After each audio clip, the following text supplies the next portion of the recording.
Hi. Today we're going to cover Reconstruction.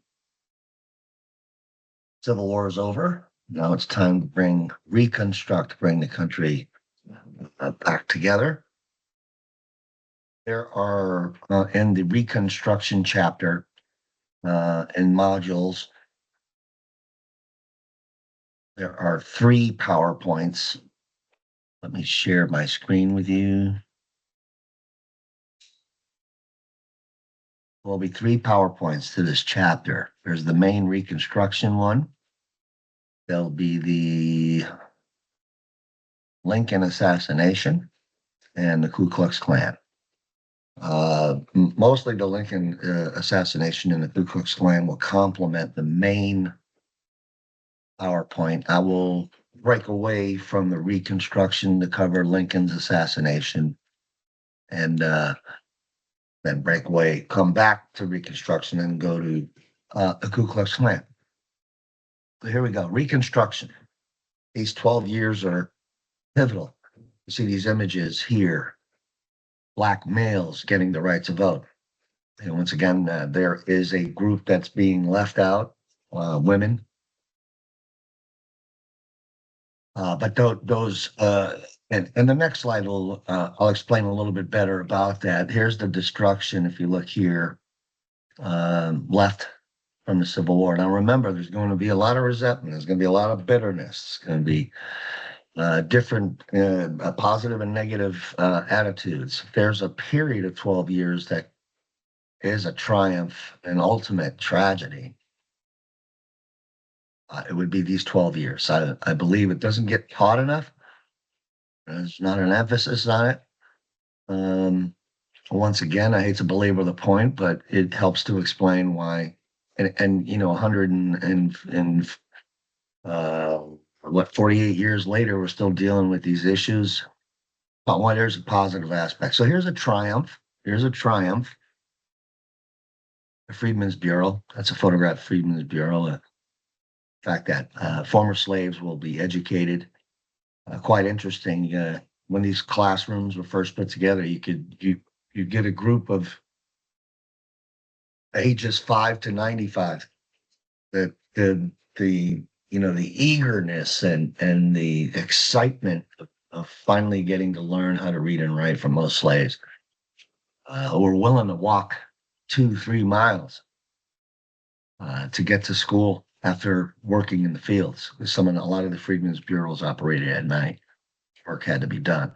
Tragedy of the death, destruction of the Civil War to finally resolve the issue of slavery. And then ultimately, Jim Crow is a pseudonym basically for legal segregation of the races, which resulted in mostly in the South, blacks became second-class citizens. No such thing as separate but equal. That's what it was supposed to be in the book: separate the races, but equal opportunity for both. But that's not the social reality. It helps to explain. I call it the road to nirvana. How can the road to nirvana, the road to heaven? As you see there, our nation continues to struggle to reconcile with its broad belief, individual liberty and equality, with the reality of racial discrimination, class conflict, gender, sex, identity. These are the issues we still deal with today. Maybe not as much. I mean, we have made strides, but not as much. It's a constant struggle. Democracy, these values, liberty and equality, you can't just rest on your laurels and you can't be complacent. It's fortunately the opportunities are there. Unfortunately, it can be more of a struggle for some people than others. There's an unresolved tension. Ideals, I mentioned, the Declaration of Independence, all men are created equal, and the ideals of the Constitution, and the social realities we deal with on a daily basis. That's the central theme of American history. And there I mentioned my triumph and tragedy, the ongoing struggle, competing experiences of individuals, communities, and politics. So that's it right there in a nutshell. This slide helps to explain what the next 148 years are going to be. Questions regarding bringing the country back together. Number one, how do we bring the South back? Should they get punished? The leaders, at least those that did the planning and organizing of the Confederate States of America, the military leaders, Robert E. Lee and Braxton Bragg and Joseph E. Johnston, well, Jeb Stuart, other Pierre Beauregard, or the officers, starting with your second lieutenants on up. Should they be punished in some way? I mean, that's up to you. I'm sure some of you have different feelings. My feeling on it, at least, would be that the leaders should never be allowed to vote, should never be allowed to participate. I mean, according to the Constitution, it's treason. They took up arms against the government. It's clearly defined. The penalty is death. I don't think Lincoln saw it that way. Say that there's one question. How do we rebuild the South? Its infrastructure, its economy, so on and so forth. Number three, how do we integrate and protect newly emancipated Black freedmen? Will they get the right to vote? Will they have civil rights? What is their new place in the new economy? Slave labor is done with. And number four, which branch of government? It's not really defined in the Constitution because this has never happened. So should it be Congress or should it be the president? Who's going to control? Now, the Supreme Court is an interpretive branch to make sure that the president and the Congress's legislation and the president's actions are constitutional. So they're not a governing body.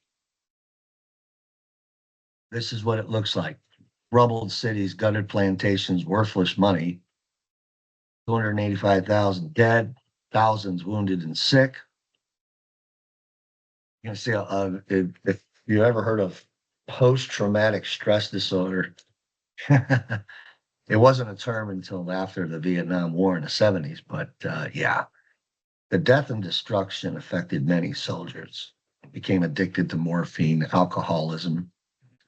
Many surgical techniques weren't even close to what they are today. So, and it wasn't towards the end of the Civil War where doctors started to realize that even washing your hands, cleaning your hands before moving from one patient to another, most of these soldiers did.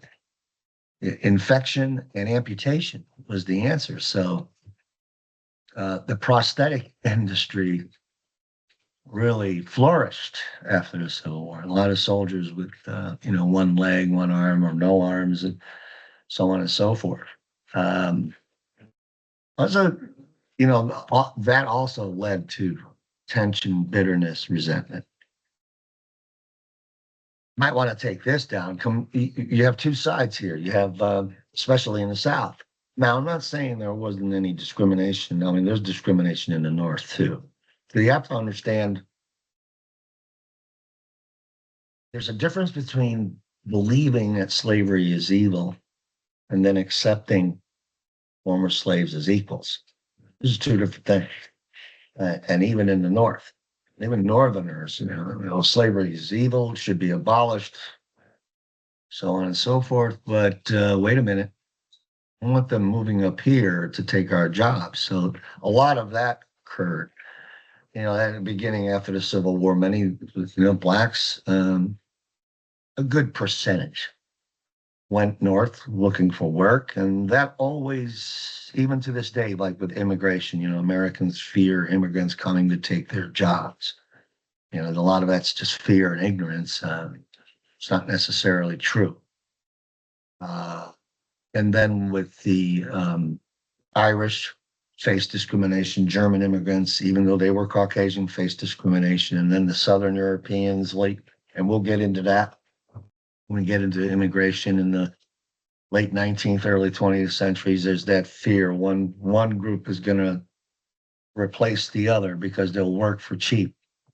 But as far as that is concerned, one thing you might want to think about, Politicians use immigration in their campaigns. Let's get rid of the immigrants, fear the immigrants, let's deport the immigrants because they're taking our jobs. But one question I always have, and think about it for a second. No one blames the employers. If these people are getting jobs, somebody's hired them. So if they're going to hire an immigrant for less money, then why blame the immigrant? Blame the ones who are hiring them. Anyways, that's just a thought. So if you see here, you have white Southerners, and still, even though Confederacy lost, the South lost the Civil War, they want to control their own destiny, and they don't want interference from the North and the federal government. Well, my opinion is too bad. You lost. Federal government, the Union, the United States defeated the Confederacy. Victor goes the spoils. And they want to return, even though they know slavery's is done with. It will be with the 13th Amendment. That'll be coming up in a couple more slides. They wanted to restore that social order that I mentioned in the previous chapter to antebellum conditions. That's antebellum Latin, meaning before the war.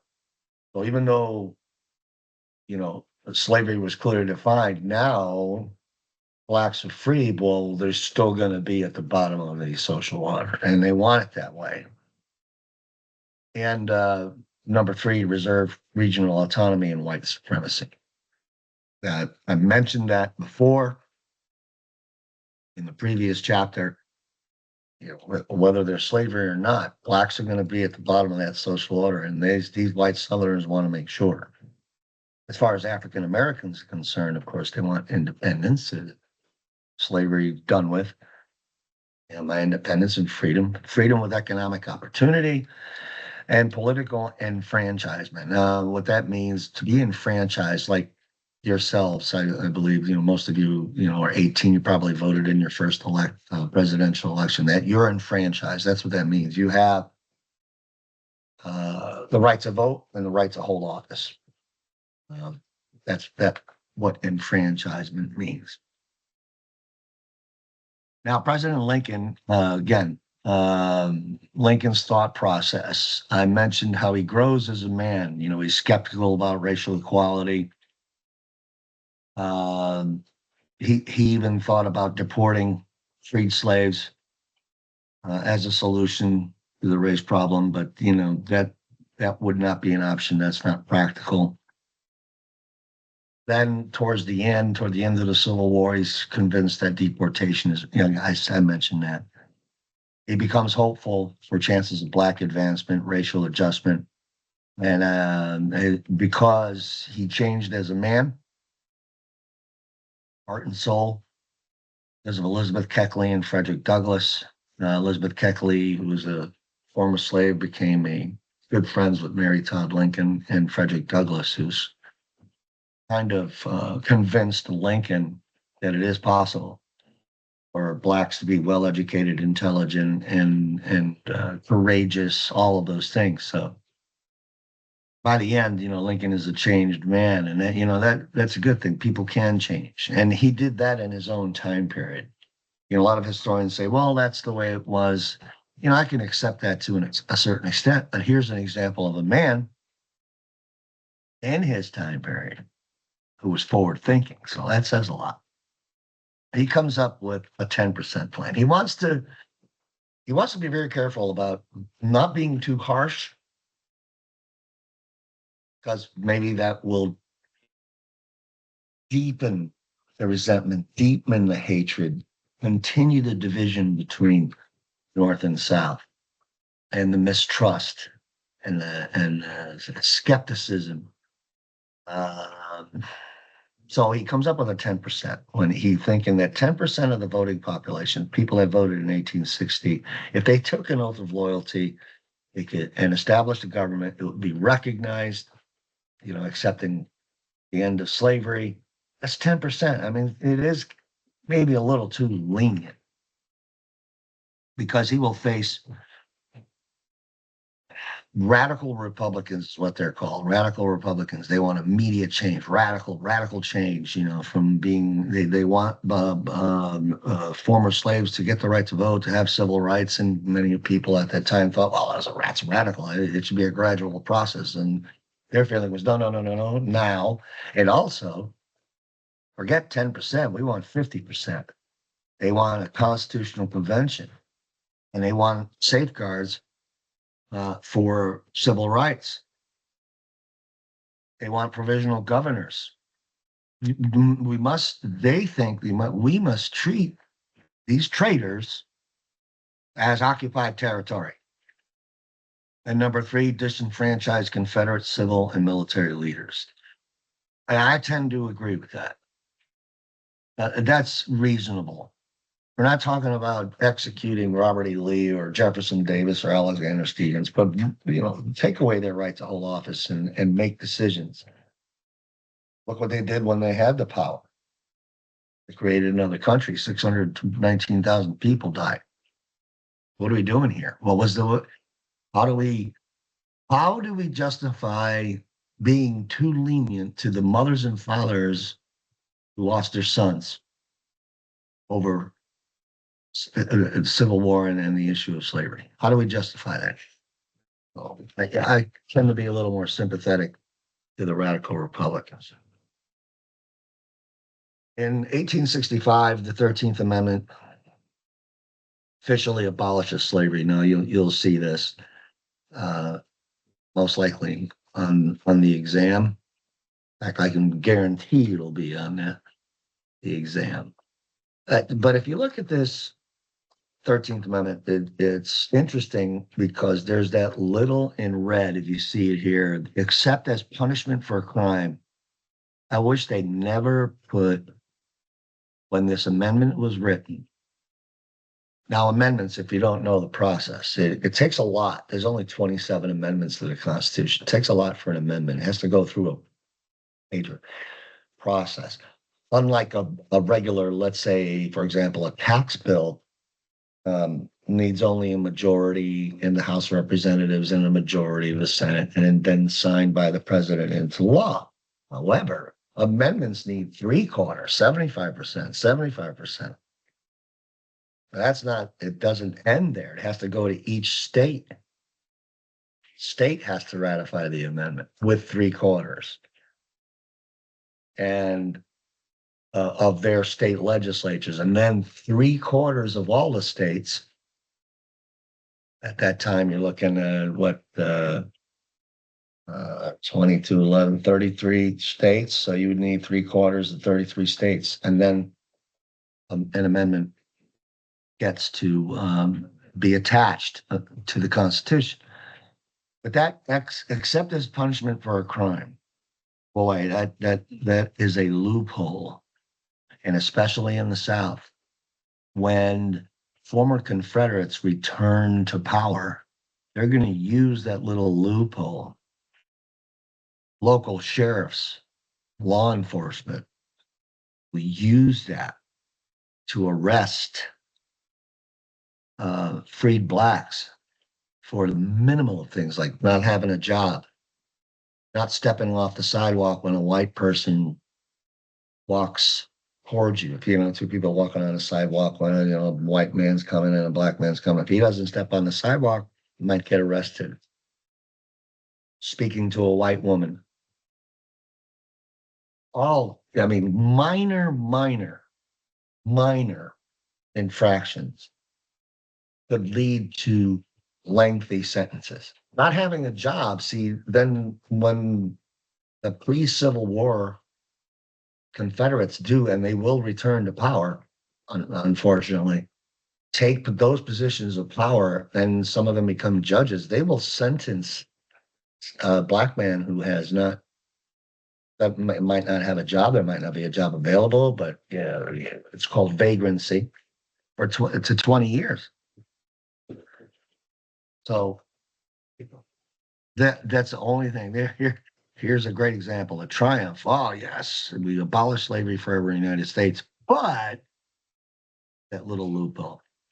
Again, it adds to the skepticism and the mistrust of, you know, not only the Black community, Native American, dealing with Native Americans, Hispanic communities, mistrust of law enforcement. A major positive, a major positive, uh, Freedmen's Bureau. And, you know, focus when you're taking notes on this. The Freedmen's Bureau helps provide food, shelter, medication, employment, education. Also, these two definitions you have, along with the Freedmen's Bureau, you have Northerners known as carpetbaggers, and they call them carpetbaggers because they traveled real light with these satchel bags made of like carpet-like material. And you know, yet there were Northerners who had two choices: either go out west, and west was a little more dangerous, adventurous, risky, or you went south to try and, you know, exploit the economic conditions to make money. You know, you probably could. Let's say if you're a construction company and probably exploit the rubble of Atlanta and other cities that were destroyed. And you have what's called a scalawag. Now, there are some Southerners who felt, well, we couldn't beat them, we might as well join them. And the staunch supporters of the Confederacy, the staunch supporters of slavery, looked at their fellow Southerners who had the attitude of, you can't beat them, join them, you know, this is the way it is now, and said, you're a scalawag. It's a very derogatory term for one white Southerner to call another white Southerner, who took the stance that, you know, this is the future. You might as well roll with it, roll with the changes. And again, that was a derogatory term. So carpetbagger's a Northerner, scalawag Southerner. There's a look at the Freedmen's Bureau. Unfortunately, we will never know what Lincoln would have done, because he did win a second term, but he gets assassinated. So now is when I move from this PowerPoint to the Lincoln assassination.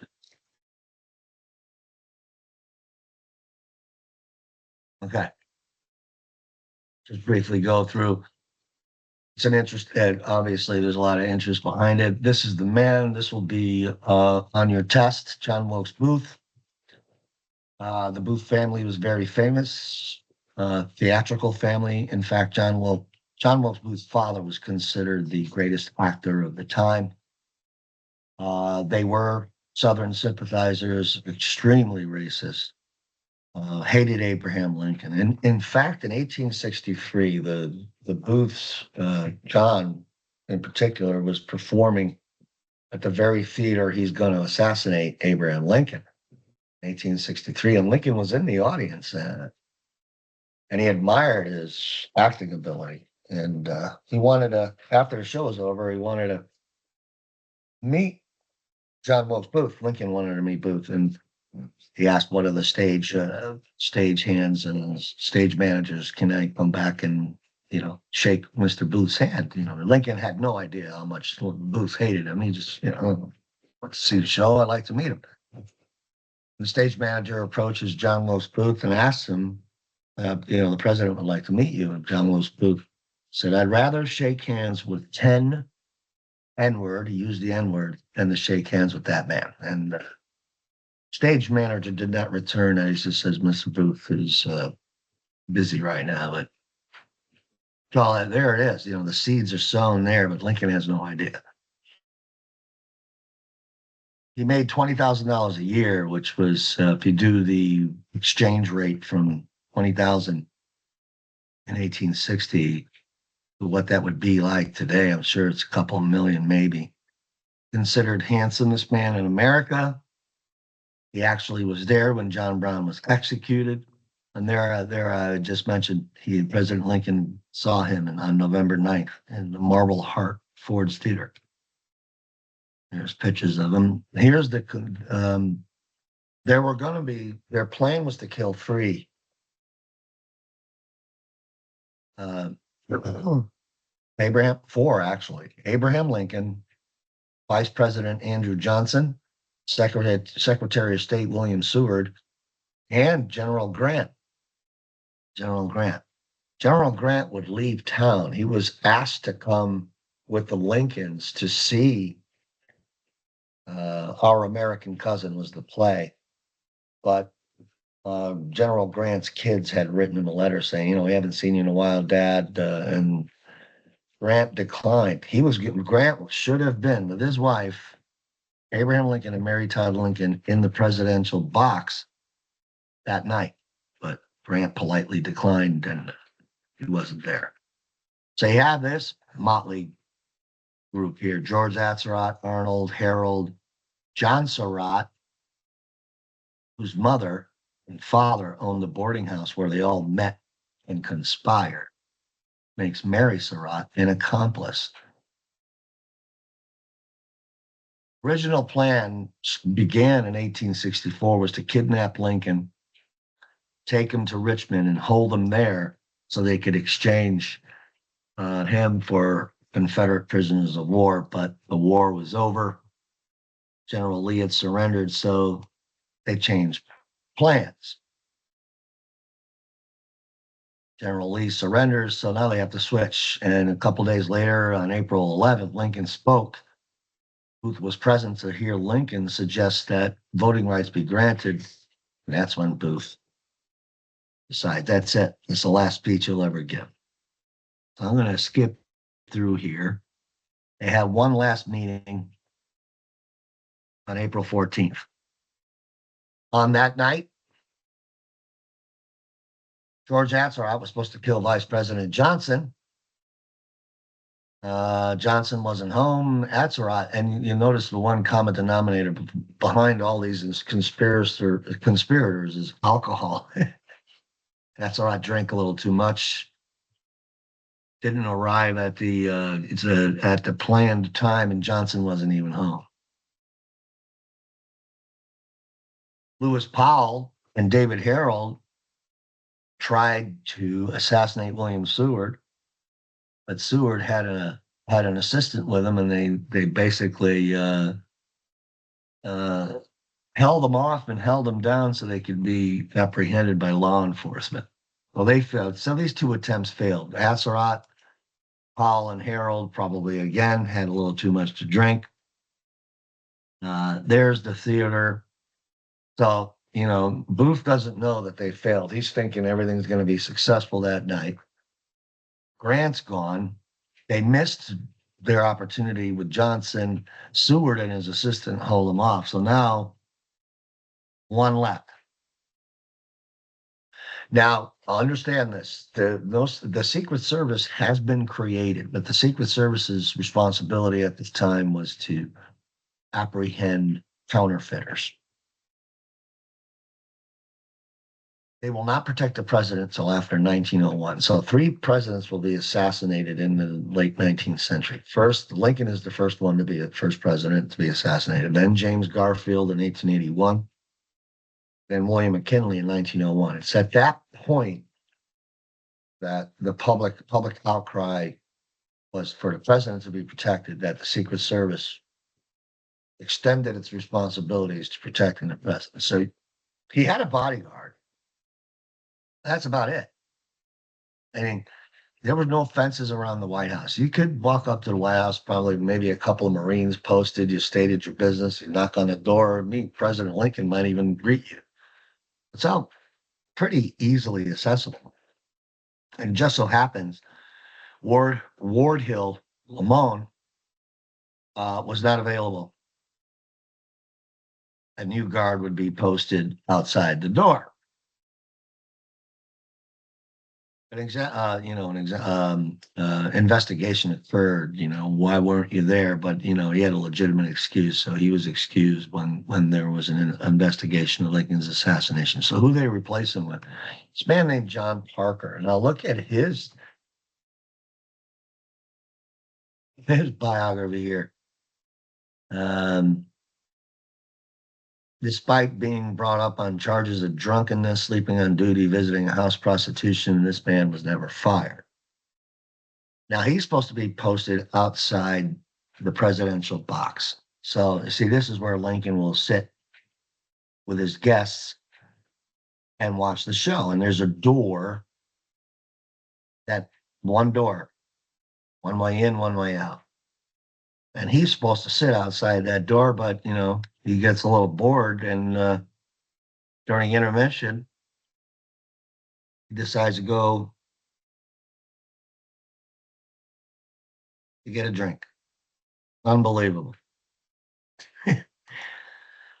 Luke arrives went to the tavern next to the theater. He needs a little liquid courage. Requests a bottle of whiskey. There was a customer there, said, "You'll never be the actor your father was." And then he replies, prophetically, "I will be the most famous, more like infamous man in America." Booth enters about 10:07. Being that this man here, John Parker's not there, all he does is open the door quietly and shoots him. It's really remarkable when you think of what the Secret Service and how difficult it is. It was kind of unbelievable that that President Trump was. I mean, that man, and people had seen him. He was only 150 yards away. That shouldn't have happened. But look, think of how easily this was for Booth, and he used this single shot Derringer, as it's called. That's the actual Derringer he used. The couple that replaced Ulysses S. Grant and Mrs. Grant, Henry Rathbone, he gets up and he struggles with Booth. Booth pulls out his knife, stabs Rathbone, and then jumps. He doesn't decide to go out the door. He jumps all out of the box onto the stage. I think it's 11 feet high. Fractures. He snaps the fibula bone in his left leg.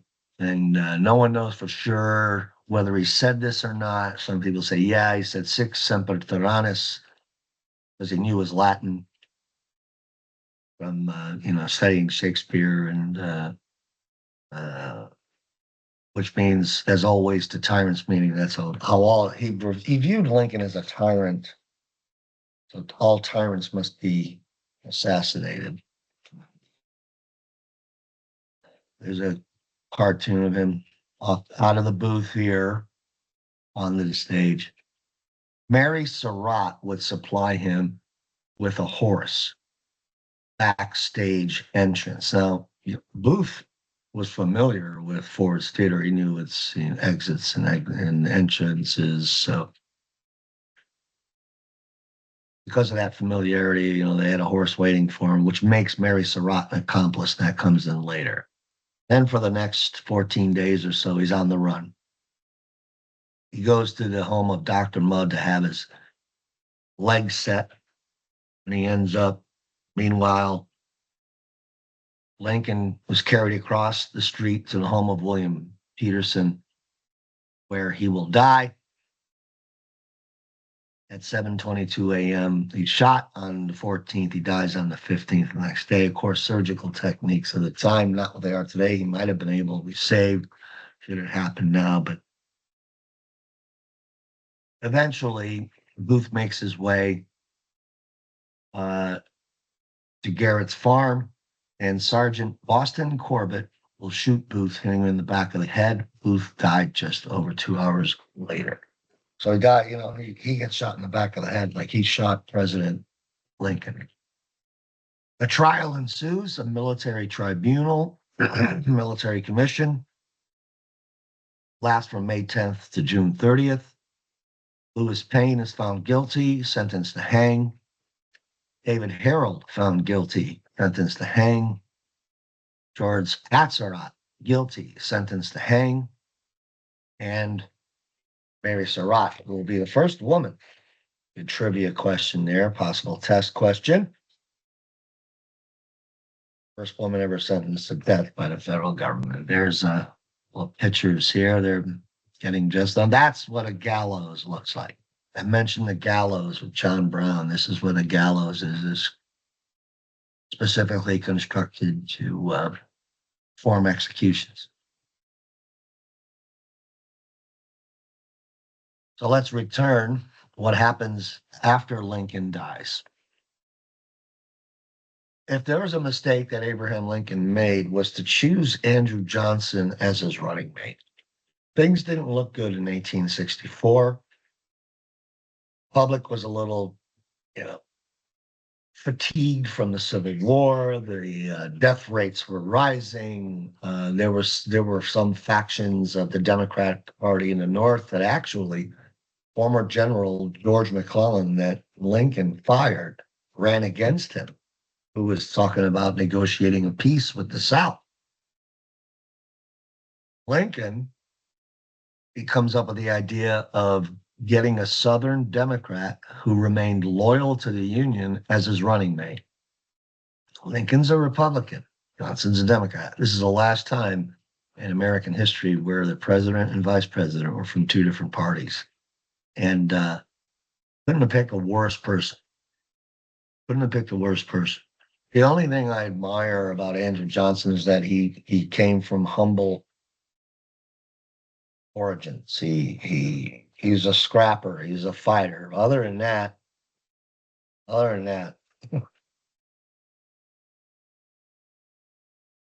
he considered himself a Jacksonian Democrat. Andrew Jackson,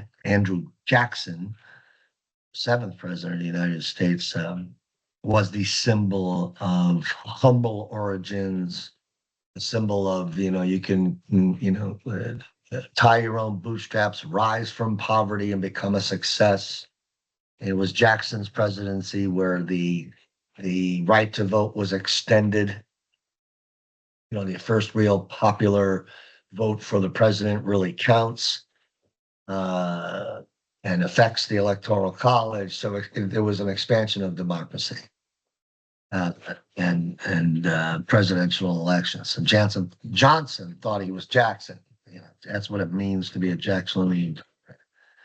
He's a complicated character. He hates the slave owners. He calls them the slaveocracy. Because when he was growing up, he was very poor, and he felt that the very wealthy in the South spit on him, looked down upon him. In fact, Johnson was illiterate until he was married, and his wife taught him how to read and write. And then he entered, he was a tailor and successful business, and he entered politics, and that's how he ended up being chosen to be President Lincoln's running mate. So he has this hatred towards the plantation owners, the wealthy plantation owners. At the same time, he's a racist. You think he would be sympathetic to the slaves, but kind of like he's sitting in the middle and he resents both. So that's what if you see that's his quote: "Damn the Negroes, I am fighting these traitorous aristocrats. They're masters." So what he wants to do is expand upon. He takes Lincoln's 10% plan and offers amnesty. Amnesty means, basically forgiveness to all Confederate civil and military officers and those with property over 20,000. Wealthy whites could come and appeal to Johnson in person. He liked the idea of former wealthy Southerners begging him for pardon. Now,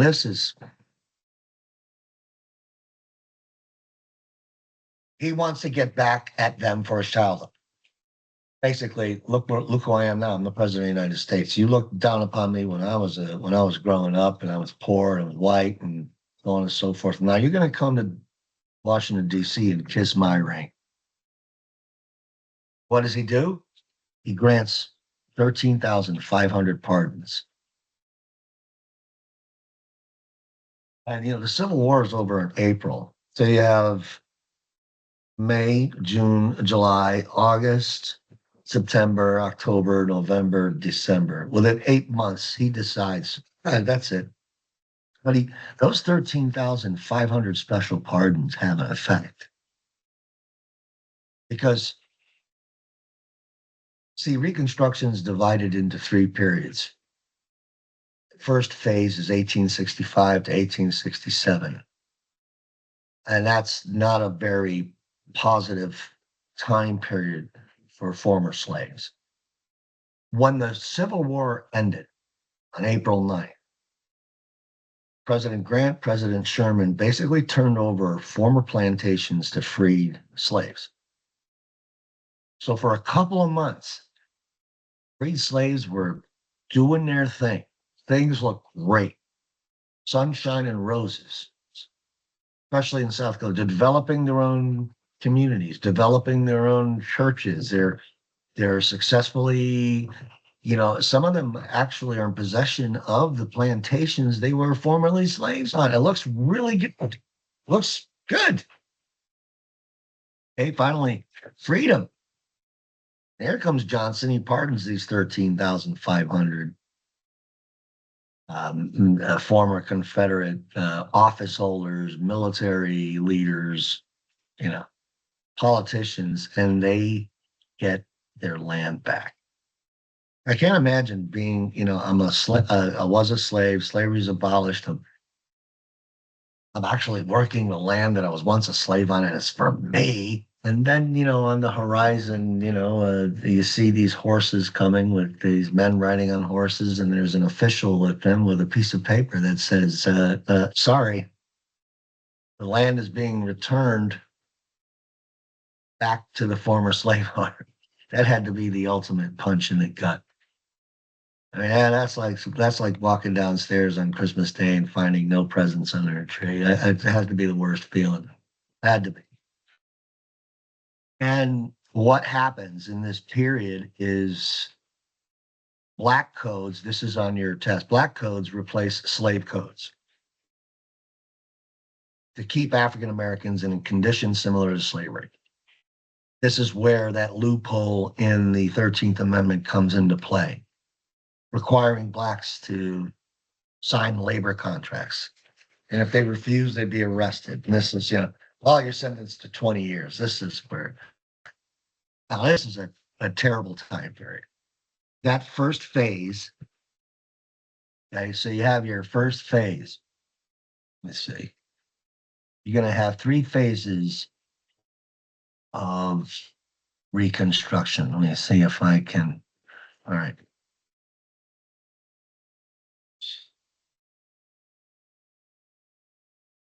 Okay, first phase.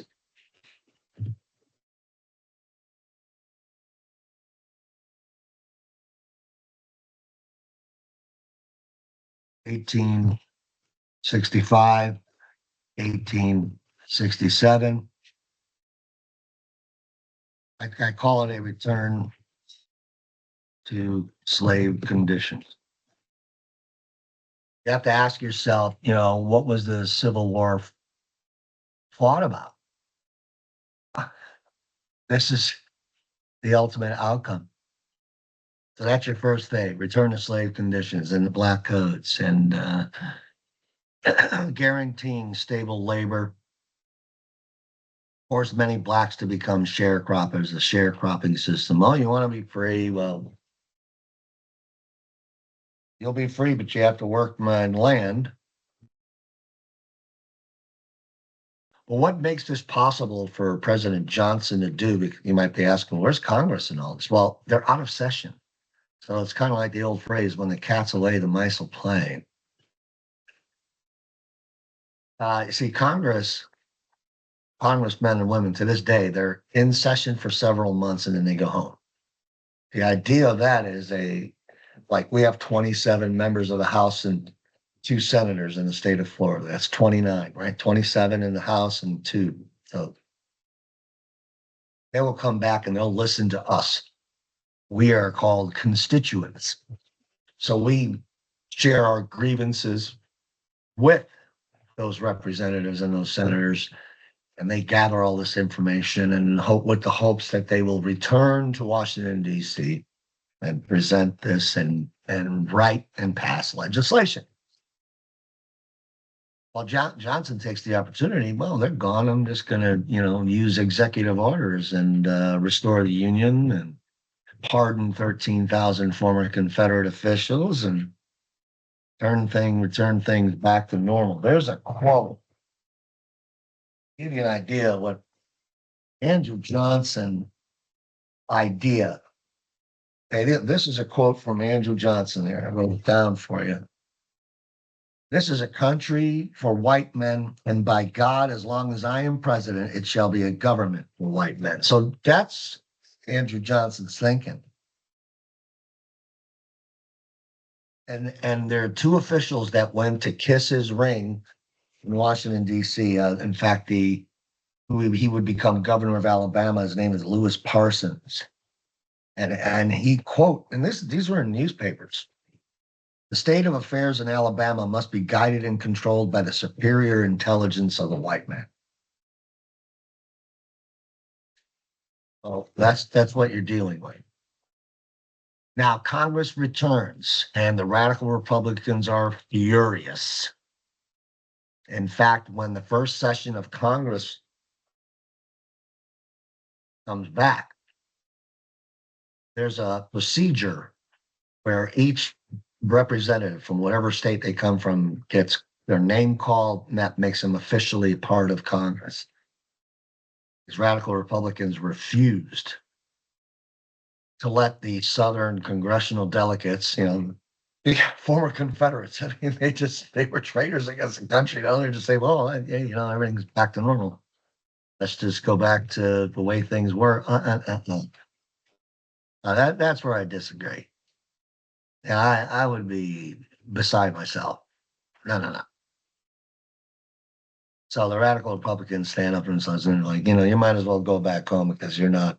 You have to be your name has to officially be on the roll call for that session. And the radical Republicans said, "You're out." And what they do is they refund the Freedmen's Bureau. Johnson did. I mean, the Bureau was funded for a year. It comes up for renewal. Congress has to pay for it, and Congress is in control of the money. Johnson didn't want that. He vetoes the bill, turns it down. But Congress overrides his veto, which is a beautiful thing. The checks and balances, and this could be a part of your when you take your Florida civics literacy examination. And they also overrode his veto on the Civil Rights Act. So that's two. This is unprecedented. Both bills over Johnson's veto, first time in U.S. history. How does that work? Make a long story short. The bill needs 51% to pass both houses. So 51% in the Senate and the House. Then it goes to the president. The president either signs it into law or vetoes it. If it vetoes, that doesn't mean the bill dies. That would give the president way too much power. Remember, there's supposed to be checks and balances between the three branches. Bill goes back. If it can garner 66% or 2/3 from each house, it overrides the president's veto and becomes law anyway. So that's a beauty of the checks and balances. And that works that way. And in this case, it worked in a positive manner. The Freedmen's Bureau got refunded, and a Civil Rights Act given, in the initial stages of blacks being able to participate in the voting process, or black males. Not the amendment yet. So Congress is basically flexing its muscles. It's controlled by Republicans, mostly radical Republicans. There are three types. There's radical, moderate, and liberal. But the radical Republicans are pretty much in control right now. They have the majority. So they're flexing the muscles and, pretty much, Andrew will take it from here. There are the three types. Thaddeus Stevens, Charles Sumner were two of the most prominent radical Republicans. And then you see there's a description of the free. Eventually, it's going to split, and the Democrats will take over Congress by the end of this period, unfortunately. At that time, that Democratic Party is completely different from the Democratic Party today. There they are, Stevens and Sumner. So now begins the second phase. I mentioned the first phase. So this is I think this is probably the most positive period.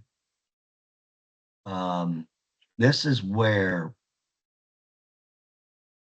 second phase, okay, 1867 to 1873. This is, I say the period of progress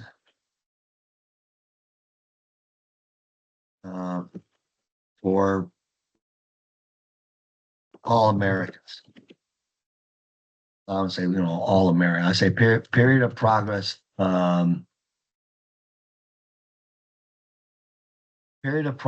living up to American, right? Sorry about that. American principles. This is it. These 6 years, there's civil rights legislation. Former slaves are going to be holding office. They're allowed to vote, and they're going to be protected by the U.S. military. There's that light at the end of the tunnel. If I believe this 6 years continues, generations to come, you never would have heard of Martin Luther King Jr., Rosa Parks, Linda Brown,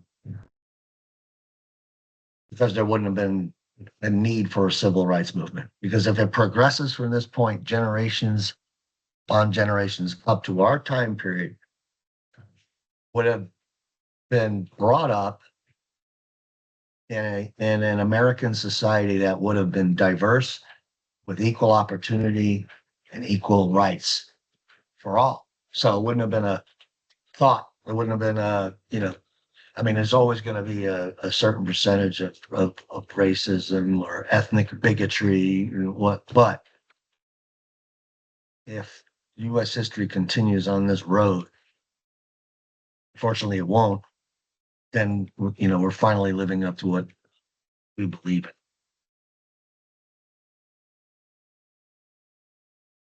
Congress also passes command of the Army, tenure of office. Well, tenure of office has since been repealed, so this is going to play a role later because Andrew Johnson is going to fire the Secretary of War.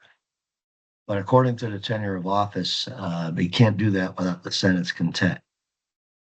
14th Amendment. This amendment has been violated more than any other. Ratified. That means it became part of the Constitution in July of 1868. Protected citizens from being, citizenship from being taken away. States could not take a person's life, liberty, or property without due process. Every person entitled to equal protection. It defines citizenship for the entire country. Citizenship was different state to state. There are certain states where it was pretty easy. Like, for instance, Irish immigrants coming into New York City. The Democratic Party wanted their votes, so they would instantly rush their citizenship papers so they could vote, and the Democratic Party could continue to be in power in New York City. Whatever state you went to, some states required you to own land or be part of the majority religious denomination, whatever that might have been. It depends. But this amendment just finally a clear definition. If you're born here, or they set a process of naturalization, you're an American citizen. Right. So this is very much positive. Okay. What President Johnson does in the meantime This is the beginning of the end of any kind of influence Johnson will have. He is impeached. Now, that is going to be on your test. It's the process of charging a public official with misconduct. He removed Edwin Stanton. Now, in the impeachment process, and if you during President Trump's term, he was charged or impeached twice. Bill Clinton and Andrew Johnson. Those are the only three presidents who've ever been charged. None of the three would ever be removed. Americans think, or people think, well, impeached means no, it's not removal, it's a charge. It's charged with misconduct for firing Stanton. So the House votes on the charge, and they voted 126 to 47 to charge him. Then the Senate holds a trial. They held a trial for 11 weeks. So the Senate, appoints a judge and kind of, they're judge, jury, and sentencing, and, they acquitted him by one vote. But the publicity, the trial itself weakened Johnson's influence on any future decisions. And, he would not be renominated for presidency in 1868. So this is pretty much the end of him. In the meantime, this is what I'm talking about. Blacks adjusting to the South. Now, sharecropping is a flip of the coin. Depends on the soil, depends on the arrangement between a sharecropper. This is exactly what it says. You share your crop. You're basically renting out land from the owner, and he takes a share of your crop, and then a certain share of your crop, less than half, and then the rest of the crop you sell for yourself. Now, a very small percentage, I'd say 25% of sharecroppers, both white and black now. There were poor whites and poor blacks. Also, just to mention, the Freedmen's Bureau also helped poor whites. And this is a critical moment as well, because poor whites and poor blacks in several communities worked alongside each other because they did have that one thing in common. They were both poor. I honestly believe the whole white supremacy was a propaganda campaign perpetrated by the very wealthy white former plantation owners who kind of worked on the poor white farmers, reminding them, using the eugenics and you're better than the black man. You're better than the black man. Don't let him be more successful than you. Don't let him be more successful than you. That whole process ruined it too. But I'd say 20 to 25% of sharecroppers were somewhat successful and able to break away and own their own land. Problem is the crop lien system. Now you look over here. Now, how many of you would ever sign up for a credit card where you would pay 60% interest? So in a sharecropper situation is this. Okay, you work out the deal that a percentage of your crops is going to go to the, you're a tenant or sharecropper. But then you need seed, you need tools, not too many options. And in most localities, that was the only show in town. So the owners that had these supplies, that sold these supplies or rented out these supplies, kind of had you, by your neck. Well, you're going to pay 60% interest. And that led to a cycle of debt. So, but there was, at least there was a chance. If I was, I'd like to say, you never know until you go through it, but I'd like to think that I would have either gone north or most likely out west. I'd rather take the chance, the risk and the danger out west. The out west was a little more of a level playing field for blacks and immigrants. You all face the same dangers and you might need each other to survive. But to stay and remain here, I don't know. Like I said, you don't know until you walk a mile in a man's shoes. As you see, why the politics, more black participation. South Carolina, again, there was that wealthy, free black population that carried a lot of influence, and Louisiana, pretty a big percentage. Florida, more participation. You now many universities, state universities at the time would not allow blacks to attend, even in northern uh, colleges. So philanthropists, wealthy black businessmen, philanthropists, you know the names Carnegie, Vanderbilt, J.P. Morgan, John D. Rockefeller, wealthiest men in the top 10 in the world. Toward the end of their, as they got older, I guess in a way to pay back for some of the sins they committed as businessmen, ruthless, all four of them, decided to give back. So you have this combination of money coming from these wealthy bankers, oilmen, railroad, and the philanthropy is to generously give money without it having to be paid back. And so black colleges, so post-secondary, black students were able to get a college education. You see this is progress. This is what I'm talking about. Look at the years that, and you have your first black senators, members of the House, Hiram Revels, Robert Elliott of South Carolina, Joseph Rainey,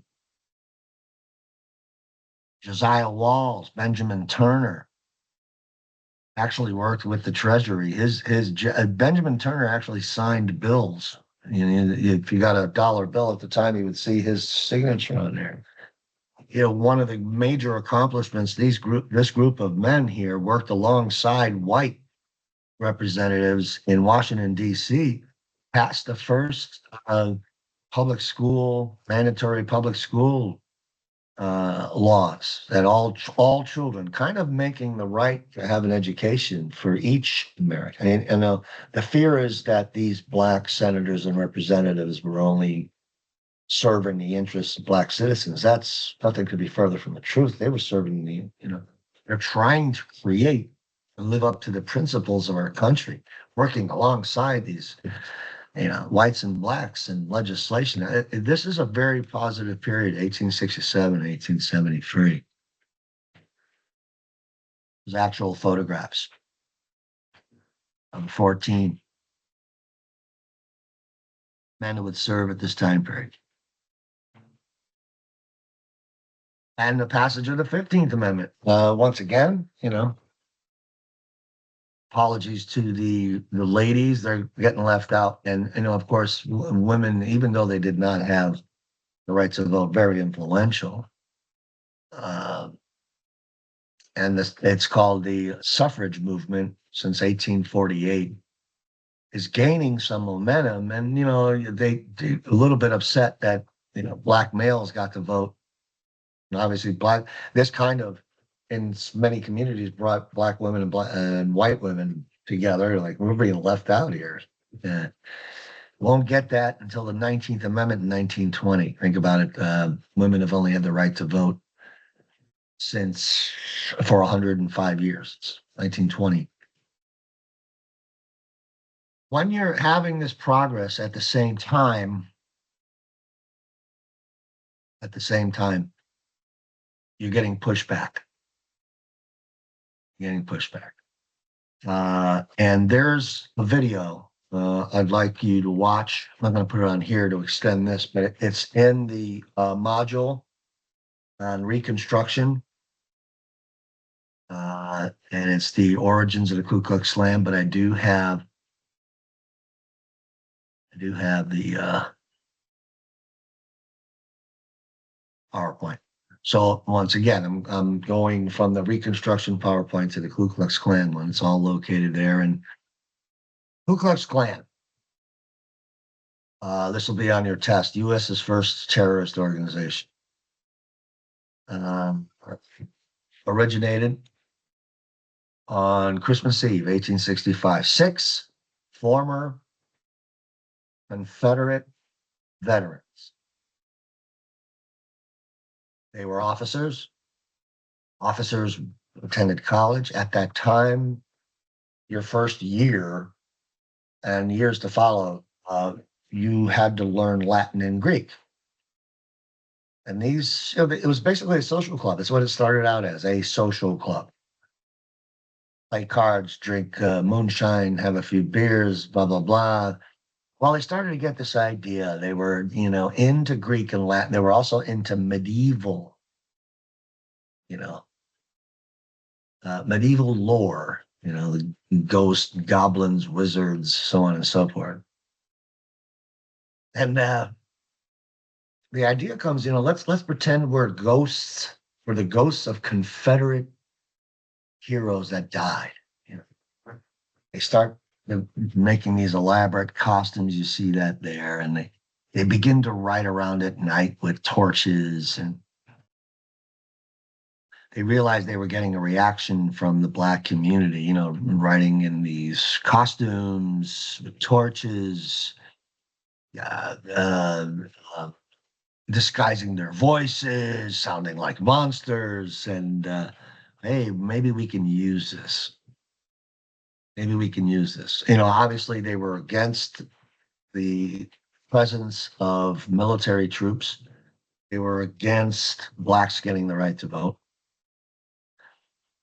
They were against civil rights. And there's no way they were going to accept Blacks having these opportunities and in many cases being more successful than they were. This was their vehicle to fight back, operating at night, intimidating, even sometimes murder. Well, the Ku Klux Klan spreads almost every former Confederate state. That by 1867, they want a leader. This is also on your test. His name is former Confederate General Nathan Bedford Forrest, who's Nathan Forrest was so anti-Black during the Civil War. He actually captured a regiment of Union soldiers who happened to be Black. They surrendered and laid down their weapons. There was more than 100 of them. They surrendered. They're supposed to be taken prisoners. Now, there's no crimes against humanity or like the end of World War II, where Nazi leaders and Japanese leaders were brought to trial and then executed for their war crimes. No such thing as that, because he would have been. Instead of taking him prisoner and doing the right thing, he just had them all murdered. So that's what we're dealing with here with Nathan Bedford Forrest. So he becomes the first national leader. These are the types of people that would, and still, the Ku Klux Klan has phases itself. This is the first phase. Then it's going to be, President Grant's going to put the kibosh on that first group. Then they're going to be resurrected again in 1915. So that's your second phase into the 1920s. Then when Martin Luther King comes on the scene and the civil rights movement begins, in essence, in the 1950s and 60s, that's the third phase. The Klan goes rising again, pushback. Right? Any kind of progress towards civil rights or equal opportunity, here comes this group to push back and say, no, we're going to keep things the way they are. We're going to keep you down. Then there's a fourth phase, which I believe we're still in. In fact, Klan membership has gone up in the last couple of years, which is kind of scary. But you look at that list of the types of people. This is the hierarchy. From the wizard is the national leader, the dragon is a regional leader, the titan is a state leader. There is a grand titan in the state of Florida. Most Klan activity is above Orlando up into the Panhandle. They, using robes, masks, intimidation, murder, mutilation, just if Blacks wanted to exercise their rights in any way, here comes the Klan.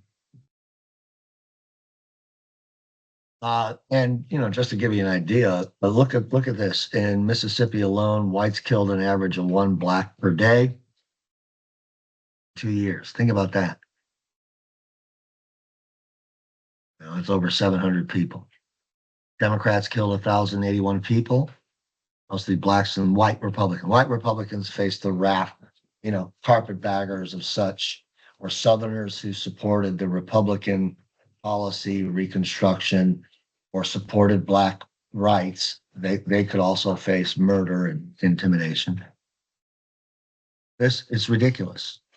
And of course, this is, hanging, lynching. If you ever get a chance, there's a song by a famous performer, a great singer named Billie Holiday, a song called Strange Fruit.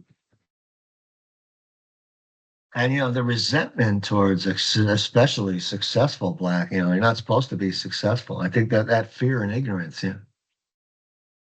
these black people shattered all those stereotypes, and people and members of the Klan and other white Southerners just could not handle that. Not handle it.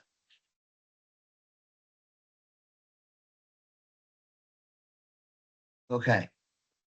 It's estimated. Look at the bottom that KKK performed over 3,500 racially motivated lynchings from 1860. That's 3,500 people.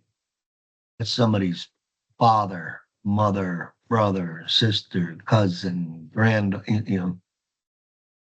in the 19th century, add another 6,500. That's 10,000 people up till, there are several different instances, isolated instances, but think about it, up till when I was 5 years old, 1973, that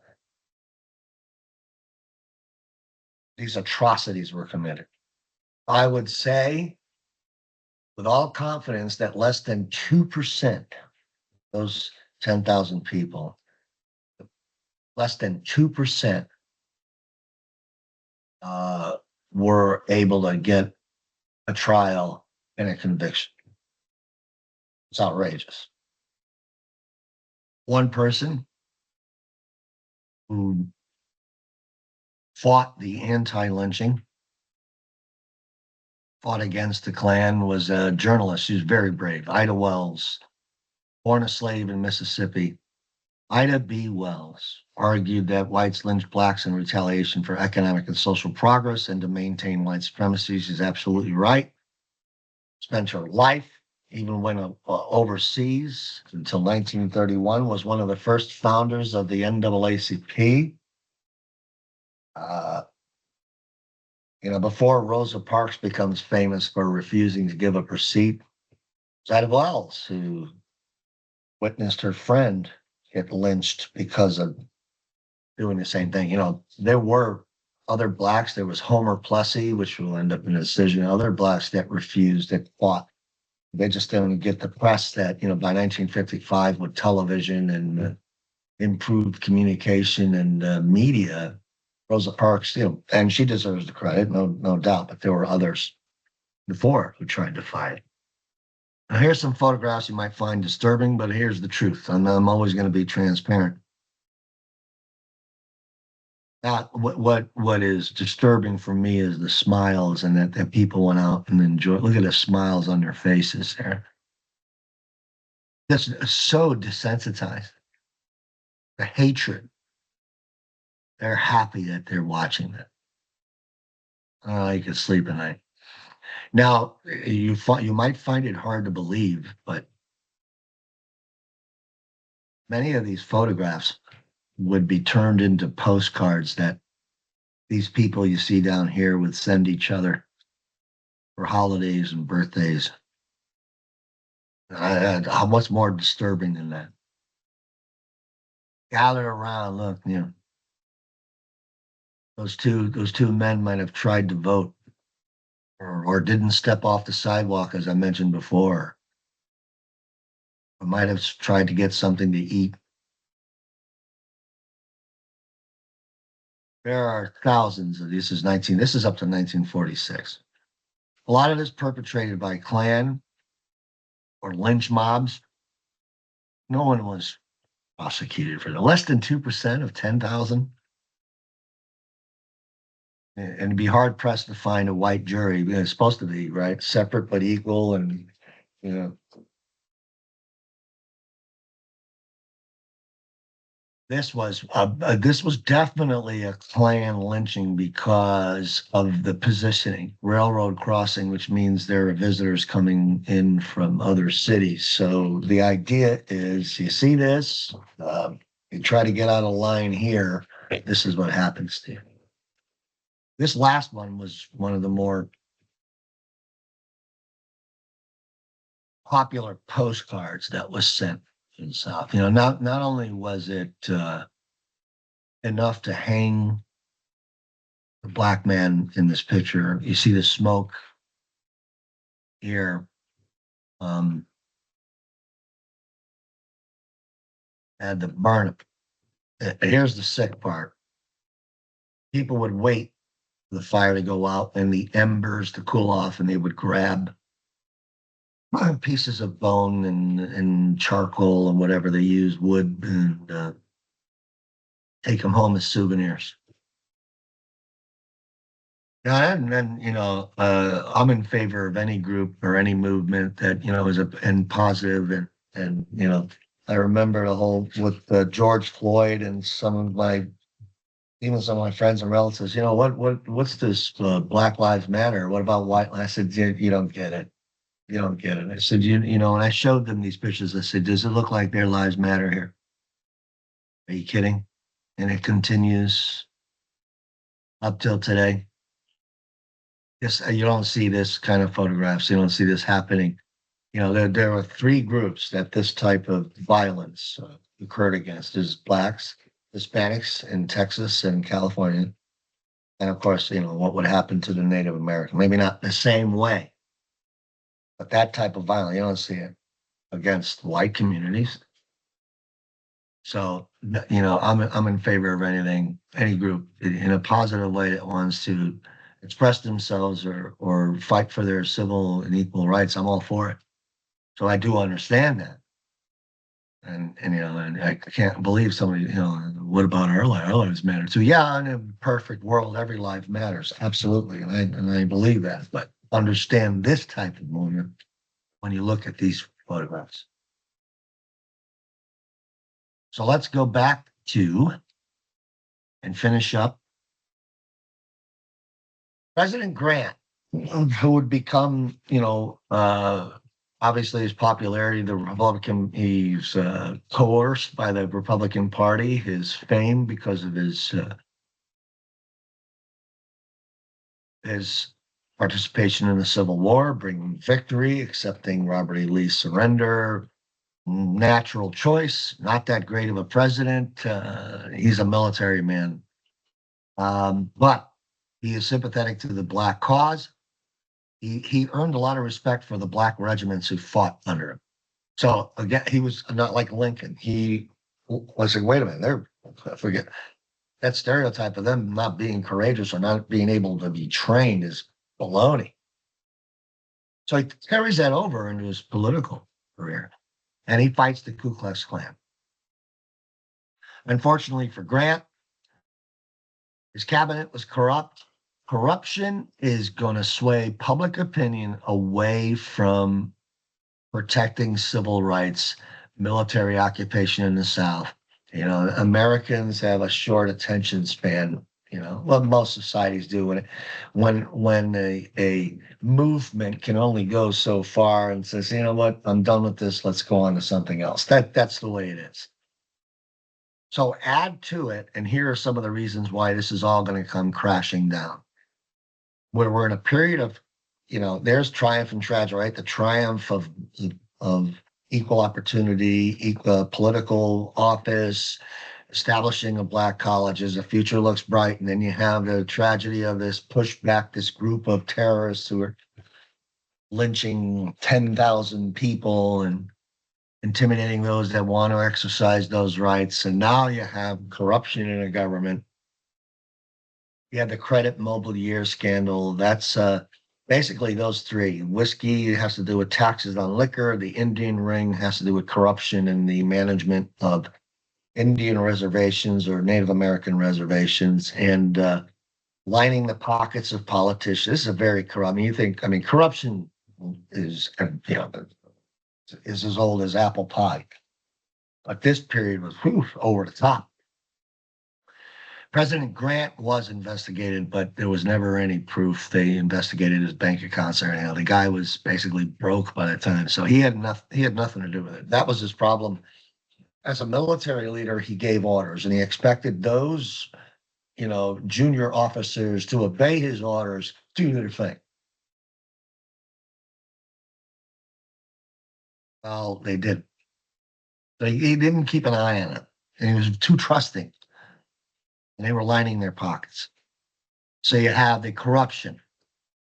Then you have the economic depression. This is before the Great Depression of 1929 to 1941, the worst in American history. This was the worst up to that point. And when people lose jobs and they don't have any money, they're not going to pay taxes to maintain troops to protect Black people in the South or anybody. And for that matter, they're going to worry about themselves. So with the corruption, now you have the economics. People begin to be disinterested in maintaining and continuing the process of Reconstruction. It's like a death blow. And then finally, the Supreme Court. I'm not going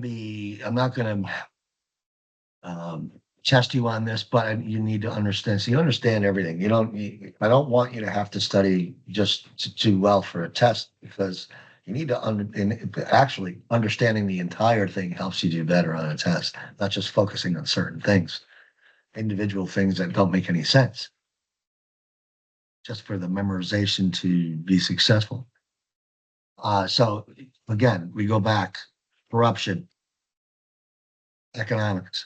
And then of all, I mentioned Dred Scott was a gutless Supreme Court decision. Here's more gutless Supreme Court decisions that favor segregation and white supremacy in the South.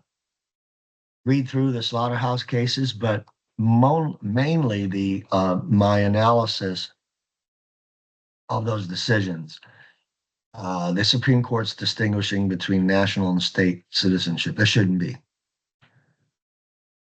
Right? It's giving the states primary authority over citizens' rights. Primary. Well, what was the Civil War fought about? If not, again, federal government power supersedes state power. So they weaken civil rights. Then you have U.S. versus Reese. Refusing to allow an African American to vote. You see this poll tax receipt. In many ways, election supervisors in many areas of the South used not only just intimidation and violence, but they used all of the other. Blacks had to pay. I mean, it may not look like much, which this one $1. There's another one I think it was $1.50, but $1.50 to vote. Imagine going in line and there's, you're standing in line and you're Black and you see, whites are going, they're not paying any money and it's your turn to vote. But, I'm sorry, sir, pay $1.50. Or interpreting the Constitution. That's a good one.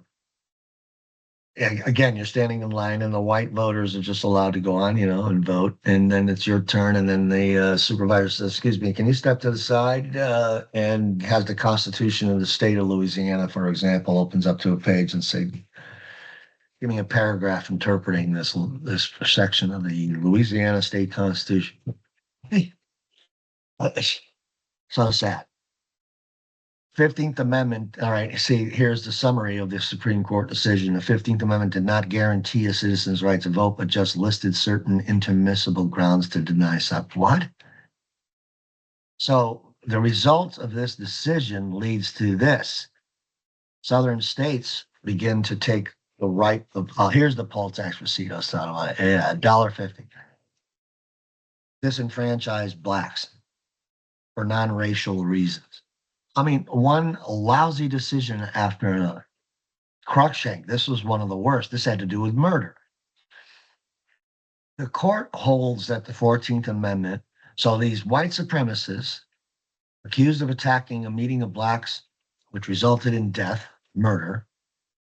So the court says that the 14th Amendment extended federal power to protect civil rights only in cases if the state discriminated. So this group, individual group of citizens, murders blacks that are attempted to vote. That's not our problem. They're not represented as states, just individual groups. Holy Moses. One of the worst. I mean, the Supreme Court in this time was just awful. So there's going to be four. We have the corruption, which mistrust, public opinion turns away. We have economics. We have the lousy Supreme Court decisions. And then finally, the election of 1876. The candidates are Rutherford Hayes and Samuel Tilden. Rutherford B. Hayes is the Republican candidate. Samuel Tilden is a Democrat. Now, there are 3 states that could not ratify the Electoral College results. In that case, the House of Representatives will decide who's the president. A secret deal is made.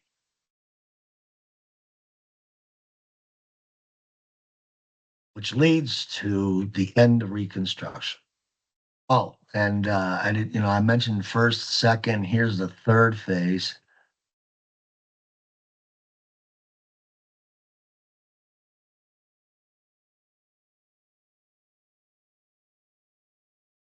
Third phase, 1873 to 1877.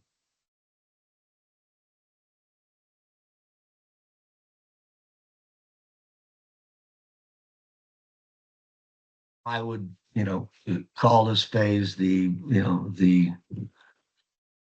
end.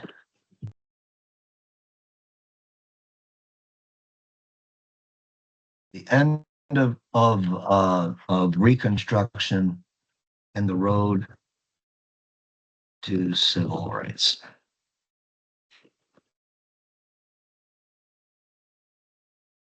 Because this is what happens, and there's a compromise. This should be mentioned in every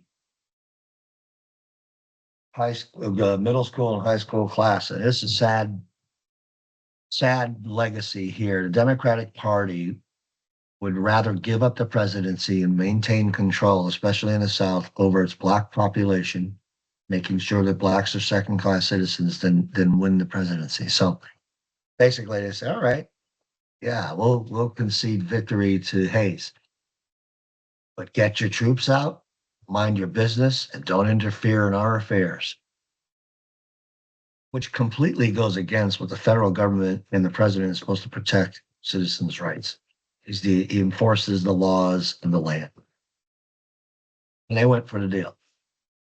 And I want you to, this mostly it could be part of the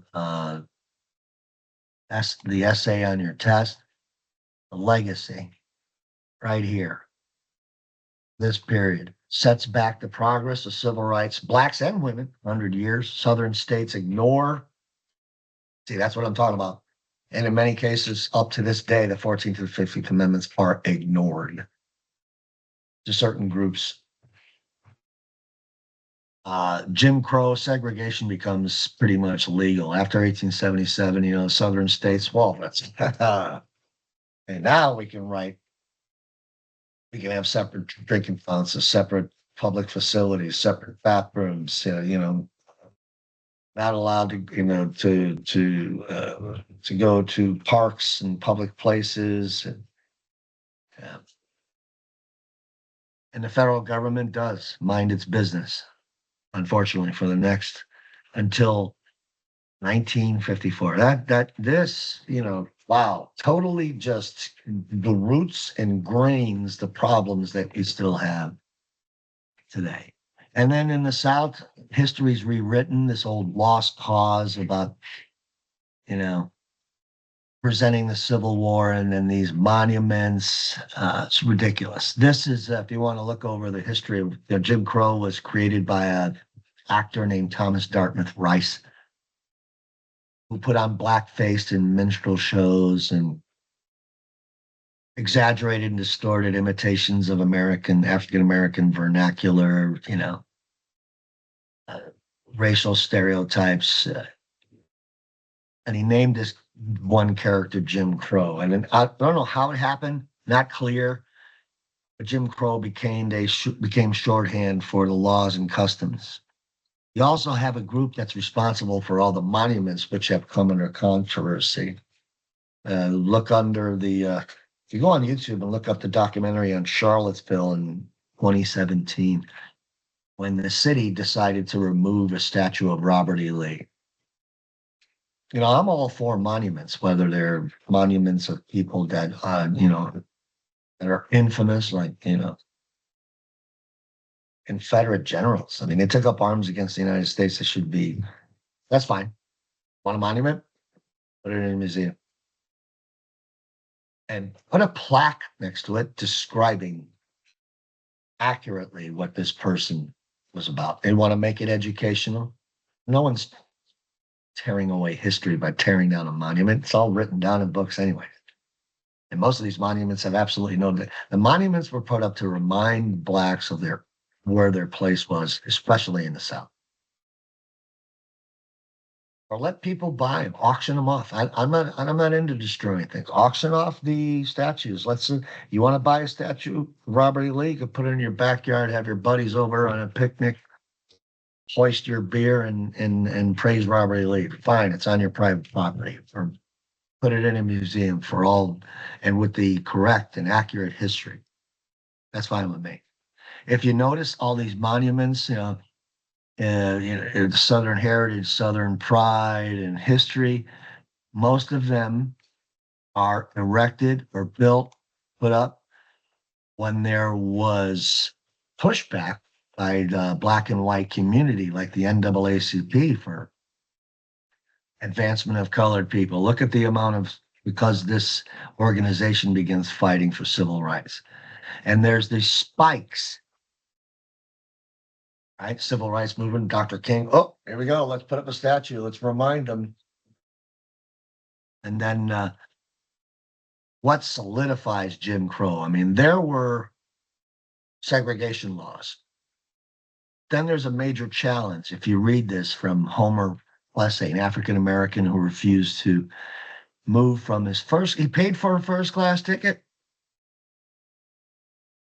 And it gets appealed, and then here we go again. The Supreme Court finishes off its incompetence, its lack of courage, and throughout from Dred Scott through 1896, and says, well, yeah, it's separate but equal is constitutional. But that will never happen.